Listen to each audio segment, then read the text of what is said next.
தொழுது கொள்கிற எவனும் ரட்சிக்கப்படுவான். ஆக வார்த்தையை மையமாக வைத்து யாத்ராமத்தின் புத்தகத்தை நாம் தியானித்துக் கொண்டிருக்கிறோம். இந்த யாத்ராமத்தின் புத்தகத்துல நீங்கள் அறிந்து கொள்ள வேண்டும் என்று சொன்னால், அந்த யாத்ராமத்துக்குள்ளே நீங்கள் உள்ளே பிரவேசிக்க வேண்டும் என்று சொன்னால், நீங்கள் எகிப்து தெரிஞ்சுக்கணும், யோசேப்பை தெரிஞ்சுக்கணும், யாக்கோபை தெரிஞ்சுக்கணும், ஆபிரகாமை தெரிஞ்சுக்கணும். இந்த ஆபிரகாமை பற்றி நாம் தியானித்துக் கொண்டிருக்கிறோம். உங்களுக்கு மேப் எல்லாம் எடுத்து காமிச்சோம். மெசபத்தோமியா தேசத்திலே ஆபிரகாம் வாழ்ந்து கொண்டிருந்த பொழுது அவனுக்கு சர்வ வல்லமையில தேவன் தரிசனமாகி ஆபிரகாமை பார்த்து சொன்னார், உன் இனத்தையும் உன் தகப்பன் வீட்டையும் உன் ஊரையும் விட்டு நான் காண்பிக்கிற தேசத்துக்கு போ, அங்கே போய் உன்னை நான் ஆசீர்வதிப்பேன் என்று சொல்லி ஆண்டவர் சொன்னார். அன்றைக்கு ஆண்டவருக்கு கீழ்ப்படிய ஆரம்பித்தவன் அவன் ஆண்டவருக்கு கீழ்ப்படிந்து வாழ்ந்து கொண்டிருந்தார். அவருடைய சந்ததிதான் ஈசாக்கு, அவருடைய மகன் தான் யாக்கோபு, அவருடைய மகன் தான் யாக்கோபுடைய மகன் தான் யோசேப்பு. யாக்கோபுக்கு 12 பிள்ளைகள் இருந்தார்கள் என்று சொல்லி நாம் தியானித்துக் கொண்டிருக்கிறோம். ஏன் இந்த ஆபிரகாமை முக்கியப்படுத்துகிறோம் என்று சொன்னார், இந்த ஆபிரகாமுக்கு நமக்கு என்ன சம்பந்தம் இருக்கிறது? இந்த ஆபிரகாமுக்கும் சபைக்கும் என்ன சம்பந்தம் இருக்கிறது? இந்த ஆபிரகாமுடைய பிள்ளைகளுக்கு நமக்கு என்ன சம்பந்தம் இருக்கிறது? இந்த ஆபிரகாமுடைய பிள்ளைகளாகிய இந்த யூதர்கள் இஸ்ரவேலருடைய வாழ்க்கையிலே நடந்த சம்பவங்களுக்கும் இந்த காலகட்டத்தில் வாழ்ந்து கொண்டிருக்கிற நமக்கும் எப்படிப்பட்ட சம்பந்தங்கள் இருக்கிறது என்று சொல்லி நாம் தியானித்துக் கொண்டிருக்கிறோம். வேதம் சொல்லுகிறது, அவைகள் அவர்களுக்கு முன்னெச்சரிப்பாக நடந்தன. ஆனால் நமக்கு ஏன் அது எழுதி கொடுக்கப்பட்டிருக்கிறது என்று சொன்னால், அவைகள் திருஷ்டாந்தரங்களாக எழுதி கொடுக்கப்பட்டிருக்கின்றன. முன் அடையாளமாக, முன்னெச்சரிப்பாக இவைகள் எழுதி கொடுக்கப்பட்டிருக்கின்றன. அப்படினாலே விசுவாசிகள், கர்த்தரை நம்புகிற ஜனங்கள், இதை நீங்கள் அறிந்தே ஆக வேண்டும், இதை நீங்கள் புரிந்து கொள்ள வேண்டும் என்று சொல்லி ஆண்டவர் விரும்புகிறார். கர்த்தருடைய பிள்ளைகளாகி நீங்கள் இதை புரிந்து கொள்ள வேண்டும் என்று சொல்லி ஆண்டவர் விரும்புகிறபடினாலே இது உங்களுக்கு நான் பிரசங்கித்துக் கொண்டிருக்கிறேன். ஆண்டவர் சொன்னாரு, காது உள்ளவன் கேட்க கடவன். ஆபிரகாமுக்கு நமக்கு என்ன சம்பந்தம் அப்படின்னு பாத்தீங்கன்னா, இந்த ஆபிரகாம் யாரு அப்படின்னா விசுவாசிகளுக்கு தகப்பன். தாத்திற்கு எழுதின நிருபம் 3வது அதிகாரம் 7 to 9 வரைக்கும் வாசிங்களேன். ஆகையால் விசுவாச மார்க்கத்தார் எவர்களோ அவர்களே ஆபிரகாமின் பிள்ளைகள் என்று அறிவீர்களா? மேலும் தேவன் விசுவாசத்தினாலே புறஜாதிகளை நீதிமான்களாக மாற்றுகிறார் என்று வேதம் முன்னாக கண்டு உனக்குள் சகல ஜாதிகளும் ஆசீர்வதிக்கப்படும் என்று ஆபிரகாமுக்கு ஒரு சுவிசேஷம் வந்துச்சு. அந்தப்படி விசுவாச மார்க்கத்தார் விசுவாசமுள்ள ஆபிரகாமுடனே கூட ஆசீர்வதிக்கப்படுகிறார்கள். ஆபிரகாமுடைய பிள்ளைகள் என்று சொல்லி அவர்களை பத்தி தான் நம்ம பார்க்க போறோம். யோசேப்பு ஆபிரகாமுடைய பிள்ளை, அவருடைய சந்ததி. இந்த சந்ததி யாரு? இப்ப யாரு அப்படின்னா, அன்றைக்கு யூதர்களா இருந்தார்கள். இன்றைக்கு யாரெல்லாம் இயேசு கிறிஸ்து இந்த பூமியில வந்ததுக்கு அப்புறமா யூதன் என்றும் இல்லை, கிரேக்கர் என்றும் இல்லை, அடிமை என்றும் இல்லை, சுயாதீனம் என்றும் இல்லை, ஆண் என்றும் இல்லை, பெண் என்றும் இல்லை. யாரெல்லாம் கர்த்தரை நம்புறாங்களோ அவங்களுக்கு எல்லாம் அவர் ஐஸ்வர்ய சம்பரனாரா இருக்கிறார். கிடையாது, இனம் கிடையாது, மொழி கிடையாது, தேசம் கிடையாது, நிறம் கிடையாது, எதுவும் முக்கியம் கிடையாது. ஒன்னே ஒண்ணுதான், நீ இயேசுவை நம்புறியா? அதான் முக்கியம். இயேசுவை நம்பினால் அவர்கள் தேவனுடைய பார்வையில ஆபிரகாமுடைய சந்ததியாய் அவர்கள் இருக்கிறார்கள். விசுவாசம் உள்ளவர்கள் மட்டும்தான் ஆபிரகாமுடைய சந்ததியாக கொல்லப்படுறாங்க. அப்ப ஆபிரகாமுடைய சந்ததியா எடுத்துக் கொள்ளப்படுகிறவர்கள் ஆபிரகாமுடைய ஆசீர்வாதத்துக்கு அவர்கள் தகுதியானவர்களாய் கருதப்படுகிறார்கள். யாருடைய ஆசீர்வாதத்துக்கு? ஆபிரகாமுடைய ஆசீர்வாதத்தை அவர்கள் தகுதியானவர்களாக காணப்படுறாங்க. அப்ப ஆபிரகாமுடைய ஆசீர்வாதத்துக்கு, அவருக்கு கொடுத்த அபிஷேகத்துக்கு, அவருக்கு அறிவிக்கப்பட்ட சுவிசேஷத்திற்கு, அவருக்கு அறிவிக்கப்பட்ட வாக்குத்தத்தங்களுக்கு அவர்கள் சொந்தக்காரர்களாய் மாறுகிறபடினாலே ஆபிரகாம் எப்படி ஆசீர்வதிக்கப்பட்டாரோ அதே போல அவருடைய சந்ததியும் ஆசீர்வதிக்கப்படுகிறது. இயேசு கிறிஸ்து இந்த பூமியிலே வந்து மனுக்குலத்திற்காக மரிப்பதற்கு முன்பாக இந்த உலக மக்களுக்கு ஆபிரகாமையும் அவருடைய சந்ததியும் ஆண்டவர் தன்னை வெளிப்படுத்துவதற்காக ஆண்டவர் முன்குறித்து வைத்திருந்தார். ஆபிரகாமுடைய சந்ததியை ஆண்டவர் இயேசு கிறிஸ்துக்கு முன்பாக எப்படி வச்சிருந்தாரு? இந்த உலக மக்கள் ஒரு பெருக்கம், போன வாரம் சொன்ன ஒரு பெருக்கம் வந்தது. அந்த பெருக்கத்திலே அவர்கள் மனித பெருக்கத்திலே தேவனை மறந்து விட்டார்கள். கடவுள் யார் என்பதை மறந்து விட்டார்கள்.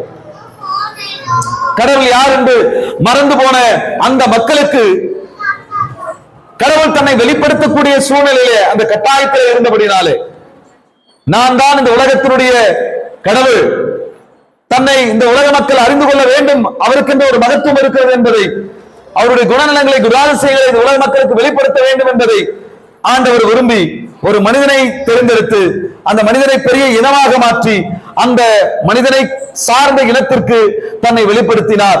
அவர் மூலியமாக கடவுள் தன்னை உலக மக்களுக்கு வெளிப்படுத்தினார். இயேசு கிறிஸ்து இந்த உலகத்துல வந்து வாழ்ந்து மரித்து மனுக்குலத்துக்காக உயிரோடு இருந்து பரலோகத்துக்கு போவதற்கு முன்பாக ஆபிரகாம் என்ற ஆபிரகாம் வச்சுங்க, இந்த ஆபிரகாம் என்ற புரியுற மாதிரி உங்களுக்கு சொல்றேன், இந்த ஆபிரகாம் என்ற மனிதனை தெரிந்தெடுத்து இந்த மனிதனுக்கு பிறக்கிற பிள்ளைகளை பெரிய சந்ததியாக கர்த்தர் மாற்றி இந்த மனிதனுக்காக வைராக்கியம் பாராட்டினார், இவர் சந்ததிக்காக வைராக்கியம் பாராட்டினார். இவரோடு கூட கர்த்தர் இருந்தார், இவர்களுக்கு நன்மை செய்தார். மற்றவர்கள் இவரையும் இவருடைய சந்ததியும் எதிர்த்தார்கள், தோற்று போனார்கள். கர்த்தர் இவர்களுக்கு இருந்து எல்லா அனுகிரகங்களையும் கர்த்தர் பண்ணினார், மற்றவர்கள் கைவிடப்பட்டார்கள். அப்போ இவரை, இந்த மனிதனை, இவர் சந்ததியை தனக்கு சொந்தமாக கர்த்தர் இந்த பூமியில வைத்திருந்தார். எப்படி வச்சிருந்தாரு? தனக்கு சொந்தமாக கர்த்தர் வைத்திருந்தார். இந்த கூட்டத்தை பாருங்க, இவருடைய ஆராதனை பாருங்க, இவருடைய நம்பிக்கையை பாருங்க, இவர்களுடைய பழக்க வழக்கங்களை பாருங்க. அதெல்லாம் பார்த்தீங்கன்னா இவர்கள் ஏதோ ஒரு நாம் வணங்குகிற மாதிரி அல்ல, ஏதோ ஒரு வினோதமான பழக்க வழக்கத்துக்குள்ள இருக்கிறாங்க, வினோதமான தெய்வத்தை இவங்க வணங்குறாங்க, நம்ம உருவத்தை வணங்குகிறோம், இவர்கள் உருவத்தை வணங்குவதில்லை என்று சொல்லி மற்றவர்கள் அறிந்து கொள்ளத்தக்கதாக கர்த்தர் இவருக்கு சொன்னாரு. என்ன சொன்னார்னா, என்னை என்று உனக்கு வேற தேவர்கள் இருக்க வேண்டாம், மேலே வானத்திலும் கீழே பூமியிலும் பூமியின் கீழ் தண்ணீரிலும் எனக்கு ஒப்பான யாதொரு சொருபத்தையும் உனக்கு உண்டாக்க வேண்டாம், உன் தாயும் தகப்பனையும் கனம் பண்ணுவாயாக. பொய் சாட்சி சொல்லக்கூடாது, பிறனுக்குரியதை இச்சிக்க கூடாது. இது எல்லாவற்றையும் ஆண்டவர் இந்த மனிதனுக்கு கட்டளையாக கர்த்தர் கொடுத்து நேர்மையும் நீதியும் சுமையமான வழியிலே கர்த்தர் நடத்தினார். இவனுக்காக வைராக்கியம் பாராட்டினார், இவனுக்காக யுத்தம் பண்ணினார், இவனுக்காக கர்த்தர் இறங்கி வந்தார். இவன் ஜெபிக்கும் பொழுது கேட்டார், இவனுக்கு விரோதமாக எதிர்த்து நின்று யாவரையும் கர்த்தர் சங்காரம் பண்ணினார். அல்லேலூயா. இவனுக்கு விரோதமா மந்திரம் பண்ண முடியல, இவனுக்கு விரோதமா குறி சொல்ல முடியல, இவனுக்கு விரோதமா இவனை சபிச்சாலும் இவனை யாரெல்லாம் சபிக்கிறாங்களோ அவங்க சபிக்கப்படுறாங்க. இவனுக்கு நல்லது நினைக்கிறவங்க, நல்லது நினைக்கிறவங்களுக்கு நல்ல நன்மை நடக்குது. இப்படி எல்லாமே ஆண்டவர் கர்த்தர் இவனோடு கூட இருந்து கர்த்தர் செய்து கொண்டு வருகிறார். அப்போ அந்த ஒரு மனிதனை தெரிந்து கொண்டு அந்த ஒரு மனிதனை வைத்து அவனுடைய சந்ததி வைத்து இந்த பூமியில இருக்கிற மக்களுக்கு தன்னை ஆண்டவர் வெளிப்படுத்தினார். அதே போல இயேசு கிறிஸ்து இந்த பூமியில வந்து போனதுக்கு அப்புறம் என்ன நடக்குது அப்படின்னு கேட்டீங்கன்னா, சபையை கர்த்தர் தெரிந்தெடுத்தார். சபையை கர்த்தர் தெரிந்தெடுத்து சபையை கொண்டு இந்த உலக மக்களுக்கு கர்த்தர் தன்னை வெளிப்படுத்திக் கொண்டிருக்கிறார். ஆமென். ரட்சிக்கப்பட்டவர்களை சபையில கர்த்தர் கொண்டு வந்து சேர்த்து அந்த சபையில ரட்சிக்கப்பட்டவர்களை ஜனங்களுக்கு ஆண்டவர் உதவி செய்து அவர்களுக்கு கர்த்தர் நன்மை செய்து அவர்களோடு கூட இருந்து அவரை எதிர்க்கிறவரை கர்த்தர் சங்காரம் பண்ணி கர்த்தர் நீதி செய்து இப்படி எல்லா சபைக்காக கர்த்தர் கிரியை செய்து சபையில் இருக்கிற மக்களுக்காக கிரியை செய்து ஆண்டவர் தன்னை வெளிப்படுத்திக் கொண்டிருக்கிறார். ஒன்றுமில்லாதவர்கள் சபைக்கு வந்தா கர்த்தர் அவர்களை ஆசீர்வதிக்கிறார், ஒன்றுமில்லாதவர்கள் ஆண்டவரை நம்பி வந்தா கர்த்தர் அவர்களை மேன்மைப்படுத்துகிறார். இப்படி எல்லாம் சொல்றாங்க. ஒண்ணுமே இல்லாத இருந்தாங்கப்பா, சர்ச்சுக்கு போனாங்கப்பா, இன்னைக்கு நல்லா இருக்கிறாங்க. ஒண்ணுமே இல்லாத இருந்தாங்க, அவங்க சர்ச்சுக்கு போனாங்க, இன்னைக்கு ஆசீர்வதிக்கப்பட்டிருக்கிறாங்க. இன்னைக்கு எப்படி இருக்கிறாங்க? ஆசீர்வதிக்கப்பட்டிருக்கிறாங்க, உயர்த்தப்பட்டிருக்கிறாங்க, பொருளாதாரத்தில் முன்னுக்கு வந்திருக்கிறாங்க. அவங்க பிள்ளைங்க நல்லா படிச்சிருக்குது, நல்ல வேலைக்கு போயிருக்குது, நல்ல வெளிநாடுலாம் போயிருக்கு, நல்ல வீடு கட்டிட்டாங்க. முதல்ல உட்கார இடம் கூட கிடையாது, வீட்டுல தண்ணி ஊத்திக்கிட்டே இருக்கும், மழை பெஞ்சா படுக்க கூட இடம் கிடையாது. அப்படி இருந்தவங்க இன்னைக்கு இவ்வளவு பெரிய வீட்டுக்கு வர காரணம் ஒன்னே ஒண்ணுதான், அவங்க அந்த சபைக்கு போனாங்க, அவங்க அந்த ஆண்டவரை நம்பி போனாங்க, அவங்க நல்லா மாறிட்டாங்க அப்படின்னு சொல்லுவாங்க. இப்படி சொல்ல வைப்பதற்காக தான் கர்த்தர் சபையில் இருக்கிற மக்களுக்காக கர்த்தர் செயல்பட்டு கொண்டிருக்கிறார். அதனால ஒன்றுமில்லாதவர்கள் சபைக்கு வந்த உடனே ஆசீர்வதிக்கப்படுறாங்க. நான் ஒண்ணு சொல்லுவேன், ஒன்னே ஒன்று மட்டும் சொல்லுவேன். நான் நிறைய பிள்ளைங்களை பத்தி நான் சொல்லுவேன், அவங்க கண்டி சபைக்கு வராம இருந்தாங்கன்னா இன்னைக்கு அவங்க வாடுற வாழ்க்கை இன்னைக்கு அவங்களுக்கு இல்ல. அவன் இன்னைக்கு வாடுற வாழ்க்கை அவங்களுக்கு இல்ல. ஏதோ ஒரு இடத்துல ஒரு கூலி வேலை செஞ்சுக்கிட்டு ஒரு பெயிண்டராவோ, ஒரு எலக்ட்ரிஷியனாவோ, இல்ல ஒரு டிரைவராவோ, இல்ல ஒரு மெக்கானிக்காவோ, இல்ல ஒரு ஏதோ ஒரு இடத்துல ஒரு கம்பெனில ஒரு லேபராவோ போயிட்டு இருந்திருப்பாங்க. ஆனா தன்னுடைய வாலிப வயதிலே அந்த பிள்ளைகள் தங்களை இயேசுக்கு என்று அர்ப்பணித்தபடினாலே அவங்க வாழ்க்கையில கர்த்தர் பல மாற்றங்களை கர்த்தர் கொடுத்து இன்றைக்கு சமுதாயத்துல நல்லா மதிக்கத்தகுந்த நல்ல ஒரு வாழ்க்கையை கர்த்தர் அவங்களுக்கு கொடுத்திருக்கிறார். அவங்க இயேசுவை நம்பி அவங்க சபைக்கு வந்ததுனால தன்னை பிரித்து கொண்டார்கள். தன்னை பிரிச்சுக்கிட்டு சபையில ஐக்கியமானாங்க, சபையில இருக்கிற பிள்ளைகளோடு கூட ஐக்கியமானாங்க. தன்னை பிரித்து கொண்டு சபைக்கு வரவில்லை என்று சொன்னால் அவங்க அவங்க அவங்க இடத்துல இருக்கிற பசங்களோடு கூட வாழ்ந்திருப்பாங்க. அவங்க இவங்க வாழ்க்கையை மாத்திட்டு இருப்பாங்க, வேற விதமா மாத்திருப்பாங்க. ஆனா கர்த்தரை நம்பி சபைக்கு வந்தபடினாலே, தன்னை பிரித்து கொண்டு சபைக்கு வந்தபடினாலே, சபையில வந்து அவங்க என்ன பண்ணாங்க? சபையில வேலைகள் இருக்கும், வீட்டுல போய் மத்த பசங்களோட சேர்ந்து விளையாட முடியாது. இந்த சபையில இருக்கிற பசங்க கூட அவங்க விளையாடுவாங்க. இந்த சபையில இருக்கிற பசங்களை நிறைய ராத்திரி பகலும் சபையிலேயே அவங்க வாழ்க்கை போயிட்டே இருந்தது. போயிட்டே இருந்தபடினாலே அவங்க அங்கிருந்து அந்த அந்த அந்த தொடர்பை கண்டிச்சுட்டு இவங்க சபையில ஐக்கியத்தை ஏற்படுத்திக்கிறபடினாலே கொஞ்சம் கொஞ்சமா கத்தவங்க வாழ்க்கையில முன்னேற்றத்துக்கு கற்றுக் கொடுத்து இன்னைக்கு நல்ல பொசிஷன்ல பசங்க இருக்கிறாங்க. நான் நிறைய பேரை சொல்ல முடியும், என்னால நான் நிறைய பேர் அது மாதிரி பார்த்திருக்கேன். ஆனா சபைக்கு வந்தும் சபையினுடைய கட்டுப்பாடுகள் சட்டத்திட்டங்கள் பிடிக்கல அப்படின்னு சொல்லி விலகி போனவங்களுடைய வாழ்க்கை எப்படி இருக்குன்றதை நான் பார்த்திருக்கேன். இயேசுவை நம்பினவர் கைவிடப்படாது. ஆமென் சொல்லுங்க பார்க்கலாம். இயேசுவை நம்பி தன் வாழ்க்கையை அர்ப்பணித்தவர்கள் கைவிடப்படாது. ஆமென் சொல்லுங்க. இப்போ இந்த எப்படி ஆபிரகாம் சந்ததியும் கொண்டு கர்த்தர் தன்னை உலக மக்களுக்கு வெளிப்படுத்தினாரோ, அதே போல விசுவாச மார்க்கத்தாராகிய நம்மை கொண்டு சபையை கொண்டு கர்த்தர் இந்த உலகத்துக்கு தன்னை வெளிப்படுத்துகிறார். ஆமென் சொல்லுங்க. புரிஞ்சவங்க பாக்கியவான்ங்க, காது உள்ளவர்கள் கேட்க கடவுள். அப்படின்னா என்னை கொண்டு ஆண்டவர் கிரியை செய்கிறார். அப்போ தேவனுடைய பிள்ளைகளே, இந்த யாத்திராமத்தை அறிந்து கொள்வதற்கு ஆபிரகாம் பத்தி தெரிஞ்சுக்கிட்டோம். இப்ப யாத்திராம எடுத்துங்க. போதுமா? யோசேப்பை அறியாத ராஜா ஒருத்தன் எகிப்துல தோன்றினான். அப்போ யோசேப்பு என்கிற மனிதன் யாரு? யோசேப் என்ற மனிதன், அந்த யோசேப்புக்கு முக்கியமான பொருளா சொல்லப்பட்டிருக்கிறது. அப்ப யோசேப்பை பத்தி நம்ம தெரிஞ்சுக்கணும். இந்த யோசேப் என்ற மனிதன் யாரு அப்படின்னா, அவர் யாக்கோபுடைய பிள்ளை. யாருடைய பிள்ளை? யாக்கோபுடைய பிள்ளை. இந்த யாக்கோபு யாருடைய பிள்ளை? ஈசாக்கினுடைய பிள்ளை. இந்த ஈசாக்கு யாருடைய பிள்ளை? ஆபிரகாமுடைய பிள்ளை. அல்லேலூயா. அப்ப இந்த யோசேப்பு யாரு? ஆபிரகாமுடைய வழித்தோன்றல், ஆபிரகாமுடைய சந்ததி. இவர் எகிப்துல இருக்கிறாரு. அப்போ யோசேப்பை அறியாத ராஜா என்று சொன்னால், யோசேப்பு ஒரு பெரிய ஸ்தானத்தில் இருந்திருக்கிறான். ஒரு ராஜா தெரிந்து கொள்ள வேண்டிய இடத்துல என்ன பண்ணிருக்கிறான்? இருந்திருக்கிறான். அப்போ அந்த யோசேப்பு எப்படி இங்க எகிப்துக்கு வந்தா, என்ன நடந்தது? ஏன்னா இந்த கதை யாத்திராவின் புத்தகமே எகிப்துல இருந்தா ஸ்டார்ட் ஆகுது. அப்ப எகிப்து மைய பொருளா இருக்கு அப்படின்னாலே, அந்த எகிப்திற்கு இந்த இஸ்ரவேலர் போன கதையை நம்ம சொல்லணும், நம்ம தெரிஞ்சுக்கணும். அப்ப எகிப்துக்கு இஸ்ரவேலர் போறதுக்கு காரணம் என்ன அப்படின்னு கேட்டீங்கன்னா, எடுத்துக்கொள்வோம். யோசேப் என்று யார் நம்ம பார்த்துருவோம். ஆதியாகம புத்தகம் 37வது அதிகாரம் 27 இருந்து 28 வரைக்கும் வாசிப்பீங்களா? நமது கை அவனை பராமரிப்பதாக அவன் நம்முடைய சகோதரனும் நம்முடைய மாம்சமாய் இருக்கிறானே என்றால் அவன் சகோதரன் அவன் சொல்லுக்கு இணங்கினார்கள்.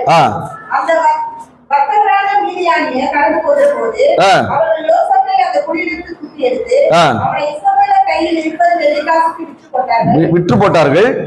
யோசேப்பை எகிப்துக்கு கொண்டு போனார்கள். போதுமா? கர்த்தருக்கு ஸ்தோத்திரம். இங்க ஒரு சம்பவத்தை பார்க்கிறோம். என்ன சம்பவம்னா, யோசேப்புன்னு ஒரு பேர் இருக்கு. அந்த யோசேப்பை அவனுடைய சகோதரர்கள் கொலை செய்யும்படியாக ஒரு பள்ளத்துல பிடிச்சு போட்டுறாங்க. பள்ளத்துல பிடிச்சு போட்டு அவனை கொலை செய்யும்படியாக எத்தனைக்கும் பொழுது அங்க யூதான்றவர் சொல்றாரு, அவனா நம்ம கூட பிறந்தவன் தானே. அவனா யாரு? நம்ம கூட பிறந்தவன் தானே. அவனை ஏன் நம்ம கொல்லணும்? அவனை கொல்றதை விட இதோ வியாபாரம் பண்ண என்ன பண்றாங்க இஸ்மவேலர், அவங்க போறாங்க. அந்த இஸ்மவேலர் கையில நம்ம என்ன பண்ணலாம், இவனை வித்துடலாம் அப்படின்னு சொன்னாங்க. அப்ப அந்த காலத்துல எப்படி மாட்டை விற்கிறாங்களோ அப்படியே மனுஷனை விற்கிற காலமா இருந்தது. ஆணையம் பெண்ணையும் காசு கொடுத்து வாங்குவாங்க. அப்படி இவனை, இந்த மனிதனை யோசேப்பினுடைய இஸ்மவேலனுடைய மனிதர்கள் இடத்துல விற்று போட்டார்கள். அவர்கள் இவனை காசு கொடுத்து வாங்கி இவனை அந்த வாங்கின காசை விட அதிகமான காசுக்கு விற்கிறதுக்கு எகிப்துக்கு கொண்டு போனாங்க. மாட்டை விற்கிற மாதிரி எகிப்து கொண்டு போனாங்க. அப்ப ஒரு கேள்வி வருது இல்லையா, இவனை ஏன் வந்து குழியில போடணும்? கூட பிறந்த அண்ணன் தம்பியை ஏன் இவனை கொலை பண்ண பார்க்கணும்? யாராவது என் கூட பிறந்த அண்ணன் தம்பியை அச்சுன்னு நினைச்சிருக்கீங்களா? அடிக்கணும் நினைச்சிருக்கிறோமா? கொண்டு நினைச்சிருக்கிறோமா? கொலை பண்ணணும் நினைச்சிருக்கிறோமா? நினைக்கல. கர்த்தருக்கு ஸ்தோத்திரம். அப்போ அதே யாராவது எதிர்த்து வந்தா, நம்ம அண்ணனையோ தம்பியோ தங்கச்சியோ அடிக்கிறதுக்கு யாரா வந்தா, நீ எப்பதான் வருவாங்கன்னு விட்டு ஓடுறோமா? இல்ல வந்து கூட சேர்ந்து அவங்க எதிர்த்து நின்று சண்டை போட்டு காப்பாத்த நினைப்போமா? இல்ல கையில காலில விழுந்தியாவது வாங்குற அடியை கம்மி பண்ண நினைப்போமா? இல்ல காப்பாத்தி கூட்டு போன நினைப்போமா? என்ன நினைப்போம்? எப்படியாவது நம்ம அண்ணன் தம்பிங்களை எப்படியாவது சேவ் பண்ண தான் நினைப்போம். ஆனா இங்க என்ன நடக்குதுன்னா, கூட போற தம்பியே கிட்டத்தட்ட 11 பேர் சேர்ந்து கொலை பண்ண நினைக்கிறாங்க. 10 பேர். எத்தனை பேரு? 10 பேர். இவங்க யாரு?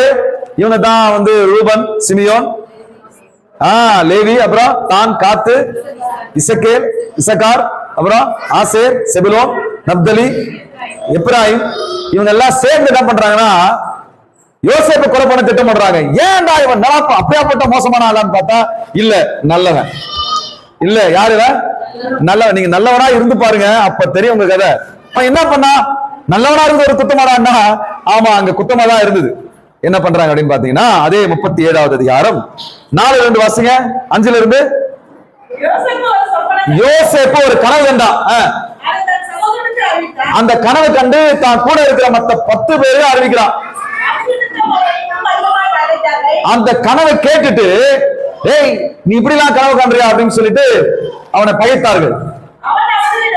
அவன் என்ன சொப்பனம் கண்டான் பாருங்க. அவன் அவர்களை நோக்கி நான் கண்ட சொப்பனத்தை கனவை கேளுங்கப்பா. நாம் எல்லாம் ஒரு கழனில போயிட்டு கழனில என்ன பண்றோம் அறுப்பு அறுத்துட்டு இருக்கிறோம். அறுப்பு 11 பேரும் சேர்ந்து கழனில போயிட்டு என்ன பண்றோம் அறுப்பு அறுக்கிறோம். அறுப்பு என்ன பண்ணுவாங்க அரிக்கட்டுவாங்க தெரியுமா. என்னுடைய அரிக்கட்டு நிமிர்ந்து இருந்தது. நான் அறுப்பை வச்ச அரிக்கட்டு மட்டும் நிமிர்ந்து இருந்தது. உங்க அரிக்கட்டு எல்லாமே என்னை சுத்தி நின்று என்ன வணங்குச்சு. வருமா வராதா? இவன் சின்ன பையன். இவன் யாரு? யோசேப்பு சின்ன பையன். உனக்கு அவ்வளவு திமிராடா உனக்கு? எங்க மேலலாம் இல்லாத கிருபை, எங்க மேலலாம் இல்லாத அபிஷேகம், எங்க மேலலாம் இல்லாத ஆண்டவருடைய ஆசீர்வாதம், தமத்த பையன் நேத்து பெஞ்ச மொழியில முளைச்ச காராணி உன் மேல வந்துச்சு அந்த அபிஷேகம், உன் மேல வந்துச்சு அந்த ஆசீர்வாதம் அப்படின்னு கோவப்படுறானுங்க. கோவப்பட்டு இவனை விடக்கூடாது, இவனை போட்டு நான் சொல்லிட்டு முடிவு பண்ணிடுறாங்க. அல்லேலூயா.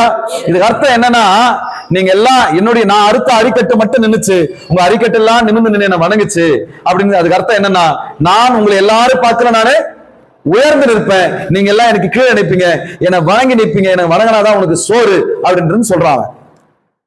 கோவமா வராதா? இதைத்தான் யோசேப்பு சொல்றாரு. கடவுள் என்னை உங்களை விட மேன்மையாக வைத்திருக்கிறார், என்ன வணங்கினாதான் உங்களுக்கு சாப்பாடு, நீங்க எல்லாம் என்ன வணங்கி நிற்பீங்க அப்படின்னு சொல்லி ஒரு சொப்பனத்தை சொன்ன உடனே மொத்த பேரும் கோவப்படுறாங்க. கோவப்பட்டுட்டு படிங்கம்மா, தொடர்ந்து படிங்க சிஸ்டர். அப்பொழுது அவன் சகோதரர் அவனை பார்த்து நீ எங்கள் மேல் துரைத்தன் அதிகாரம் ஆபீசர், நீ எங்களுக்கு ஆபீசரா இருப்பியா அப்படின்னு கேட்கிறார். நீ என்ன ஆள போற என்று சொல்லி அவனை அவன் சொப்பனத்தின் நிமித்தமும் அவன் வார்த்தைகளின் நிமித்தமும் இன்னும் அதிகமாய் பகைத்தார்கள். அல்லேலூயா. இப்ப ரொம்ப பகை வந்துருச்சு. ஏன்னா சின்ன பையன் ரொம்ப அழகா இருக்கிறான், சுட்டித்தனம் பண்றாங்க. அப்பா ரொம்ப அன்பா இருந்தாரு, அம்மா ரொம்ப அன்பா இருந்தாங்க. அப்பாவுக்கு ரொம்ப வயசான காலத்துல அந்த பிள்ளை பிறந்ததுன்றதுனால அப்பா ரொம்ப அன்பா இருக்கிறாரு. அப்ப மத்த அண்ணன் தம்பிகள் என்ன வந்துருச்சு, நம்மளை காட்டினா அப்பா இவனை ரொம்ப நேசிக்கிறாருன்னு கோவம் வந்துச்சு.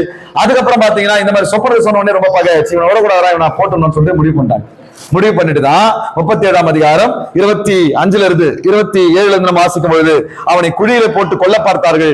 ஆனால் யூதா என்று சொல்லுகிறவன் நம்ம சகோதரன் நம்ம கொல்லக்கூடாது, அவன் எப்படினாலும் நமக்கு வேணாம்னு முடிவு பண்ணிட்டோம், ஏன் அவனை கொண்டு அந்த ரத்தப்படி நம்ம வாங்கிக்கணும், போறான் பாரு இஸ்மவேலர், அவங்க கையில அவனை வித்துடலாம், அவன் எங்கேயாவது போய் அவன் வந்து வித்து போட்டுட்டோம், எங்கேயாவது ஒரு இடத்துல அவன் பொழைச்சுன்னு போட்டோம் விடு அப்படின்னு சொல்லி தன் சகோதரர்களுக்கு ஆலோசனை கொடுத்து அவன் உயிரை காப்பாற்றி அந்த இஸ்மவேல் இடத்துல விற்று போடுகிறார்கள். இஸ்மவேலத்துல விட்டு போட்ட உடனே கர்த்தருக்கு ஸ்தோத்திரம். வேதம் அவன் எகிப்து கொண்டு போய் பட்டு விற்கப்படுகிறான். விற்கப்பட்ட உடனே அவன் போர்த்திபார் என்கிற ஒரு வீட்டுல போய் சேர்றான். சேர்ந்த உடனே அந்த வீட்டுல கர்த்தர் அவனோடு கூட இருக்கிறார். கர்த்தர் அவனோடு கூட இருந்தபடினால அந்த இடத்துல அவன் ஒரு அதிகாரியா மாறுறான். அல்லேலூயா. யோசேப்பு என்கிற ஒரு மனிதனை, அவன் மேல் இருக்கிற கிருபையை, தேவனால் தெரிந்து கொள்ளப்பட்ட ஒரு மனிதன் மேல இருக்கிற ஆண்டவருடைய இரக்கத்தை நாம் தியானிக்க போகிறோம். இனி நாளைக்கு அதை தான் பார்க்க போறோம், கர்த்தருடைய இரக்கம் அவன் மேல எப்படிலாம் இருந்தது அப்படின்னு சொல்லி. ஆனா இன்றைக்கு ஆராதனுடைய இந்த நாளினுடைய இந்த செய்தியினுடைய ஆரம்பமாக நாம் ஒன்று தெரிந்திருக்கிறோம். ஆபிரகாம் என்கிற மனிதனை ஆண்டவர் தெரிந்தெடுத்தார். அந்த மனிதனுடைய வாழ்க்கையின் மூலமாய், அவருடைய சந்ததியினுடைய வாழ்க்கையின் மூலமாய் தன்னை கர்த்தர் உலக மக்களுக்கு வெளிப்படுத்தினார். அதே போல நம்மையும் கூட ஆண்டவர் இந்த பூமியில தெரிந்தெடுத்து இருக்கிறார். எதற்காக என்று சொன்னார், எப்படி ஆபிரகாமை தெரிந்தெடுத்து அவன் மூலியமாய் தன்னுடைய வல்லமை இந்த உலகத்துக்கு காண்பித்தாரோ அதுபோல உங்கள் மூலியமாய் என் மூலியமாய் இந்த உலகத்திற்கு தன்னுடைய வல்லமையை, தன்னுடைய குணாதிசயத்தை, தன்னுடைய என்ன சொல்ல போனா தன்னுடைய அதிகாரத்தை, தன்னுடைய பவரை காட்டணும்னு ஆண்டவர் விரும்புகிறார். சோ அதற்காக ஆண்டவர் நம்மை தெரிந்தெடுத்தார். சபைக்கு அதுதான் அடிக்கடி நான் சொல்றேன், ஒரு 5 வருஷம் நீங்க ஆண்டவர் உண்மையா தேடுங்க. ஒண்ணும் இல்ல, ஒரு 5 வருஷம், 2 வருஷம் நீங்க ஆண்டவர் உண்மையா தேடிட்டீங்கன்னா 3வது வருஷத்துல நீங்க ஆண்டவருடைய ஆசீர்வாதத்தை பார்க்கலாம்.